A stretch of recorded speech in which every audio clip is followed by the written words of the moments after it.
Lessons about the real number system. So a little review again. Natural counting numbers, those are our Elmo numbers, starting with 1.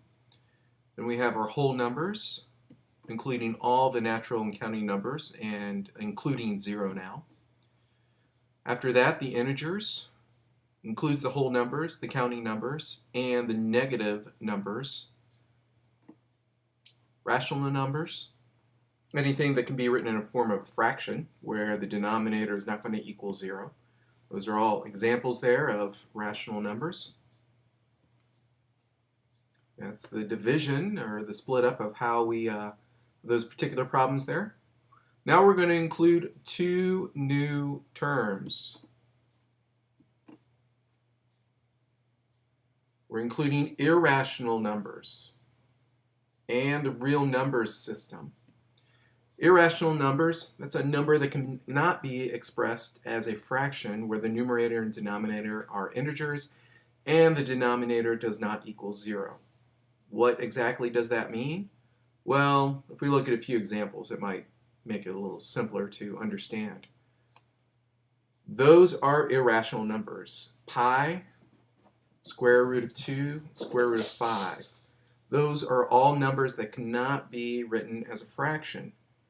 With an integer in the numerator. We could always put those numbers over 1 being in the denominator, but we cannot write an integer in the numerator for those.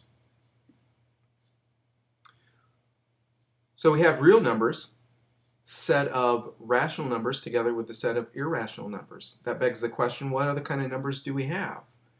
Well, if we look at those examples there, negative square root of 4 and square root of negative 4, that's going to lead us to the new type of number system that you do not need to know, but just for purposes of future learning. If we look at a calculator there, square root of 4 is 2. We just make that negative, so the negative square root of 4 is negative 2. However, if we put in the square root of negative 4, that is not a number.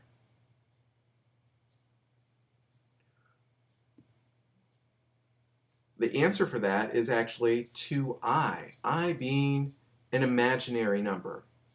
You're not going to be exposed to this till probably Algebra 2, so you don't need to know this for now. The reason why they came up with imaginary numbers is to deal with this issue, the square root of negative 1. So imaginary number is addressing the issue of the square root of negative 1.